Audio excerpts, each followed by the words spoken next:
जय श्री राम, हर हर महादेव।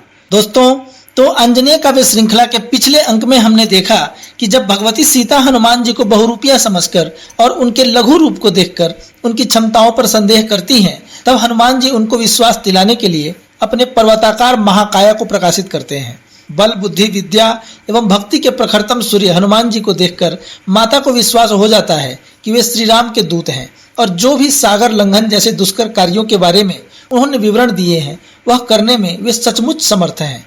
हनुमान जी की उस लीला ने माता को यह विश्वास दिया कि वानर सेना की क्षमताएं बहुत ही विशिष्ट हैं और वह सेना रावण से लोहा लेने में सभी प्रकार से समर्थ है। माता प्रसन्न होती हैं और हनुमान जी को अनेक प्रकार के वर प्रदान करती हैं। अजर अमर गुण निधि सुत होहूं, करहूं सदा रघुनायक छोहूं।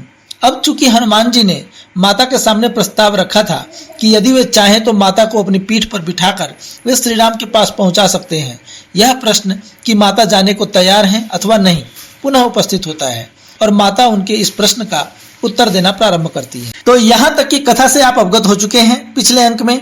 यदि आप विस्तार से जानना चाहते हैं तो पिछली सभी कविताओं का लिंक इस वीडियो के डिस्क्रिप्शन बॉक्स से आपको प्राप्त हो जाएगा।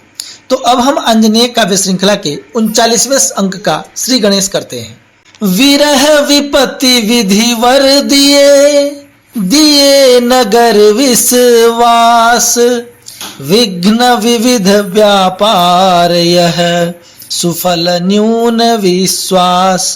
तो माता हनुमान जी से कहती हैं कि हे हनुमान, उस विधि ने अर्थात ईश्वर ने मुझे वरदान में विरह की व्यथा दी है और दी है इस विष से पूर्ण नगरी लंका में निवास करने का दुर्भाग्य। ऊपर से जो तुमने साथ चलने की बात कही है उसमें अनेक ऐसे विघ्न हैं जिनके कारण इस कार्य की सिद्धि में मुझे अत्यंत ही संदेह है। विरह व्यथा वेधित कल क्रीसा, असह वेग तब पवन सदृशा, यदि मूर्छित चित सिंधु पतिता, होई ही व्यर्थ श्रम सुफल रहिता। तापर भय निशिचर अवरोधा, एक ते एक प्रबल तम जोधा, को विधि करिहि अरि प्रतिकारा, समर करिहि वावहि हहि भारा। विजय पराभव समर दुकूला, संशय श्रमित समर गति सूला। पुनि जो भयऊ कवल दस सीसा, मुक्ति असंभव सुनहु कपीसा। यद्यपि न तब भुज बल संदेहा, तदपि ध्यान राखहु निज धेहा।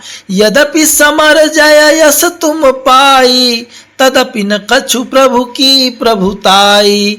प्रभु भय हरण किए दस सीसा, हरण न सोहै हरि कपीसा।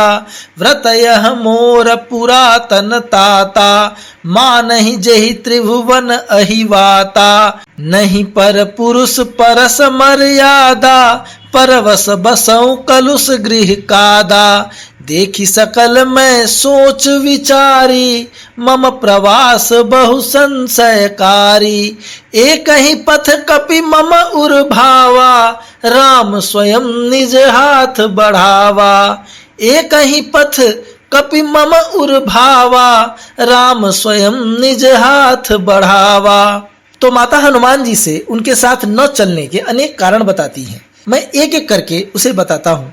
तो माता आगे कहती हैं कि हे हनुमान, मेरा जो यह शरीर है वह श्री राम के विरह बाण से बिद्ध होकर जर्जर और दुर्बल हो गया है और तुम्हारा जो वेग है वह असहनीय रूप से तीव्र है। इस कारण यदि तुम्हारे पीठ पर बैठे बैठे मुझे मूर्छा आ गई तो मेरा क्या होगा, और यदि मुझे कुछ हो गया तो तुम्हारा ध्येय पूर्ण नहीं हो पाएगा।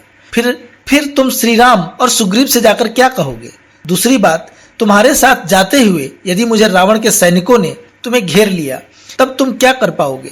मेरी रक्षा करोगे या युद्ध करोगे, क्योंकि मुझे अपनी पीठ पर लादकर तो लड़ना संभव ही नहीं है। तीसरी बात कि यदि मुझे पीठ पर बिठाकर तुमने युद्ध कर भी लिया तो युद्ध का परिणाम क्या हो सकता है, कौन बता सकता है इसके बारे में। यदि तुम पराजित हुए तो मैं फिर से रावण के चंगुल में फंस जाऊंगी और फिर तब मेरा उद्धार और भी कठिन हो जाएगा। हो सकता है रावण मुझे मार दे या किसी ऐसे गुप्त स्थान में छिपा दे जहां से मुझे ढूंढना असंभव हो। चौथी बात यह कि यद्यपि मुझे तुम्हारे बाहुबल पर कोई संदेह नहीं, ऐसी स्थिति में यदि तुम युद्ध जीत गए और मेरा यहाँ से हरण करके ले भी गए तो इसमें श्री राम की क्या बड़ाई है। पांचवी बात यह कि रावण तो श्री राम के बाणों से डरकर उसने मेरा हरण किया परंतु क्या श्री राम को मेरा हरण करना या करवाना शोभा देगा?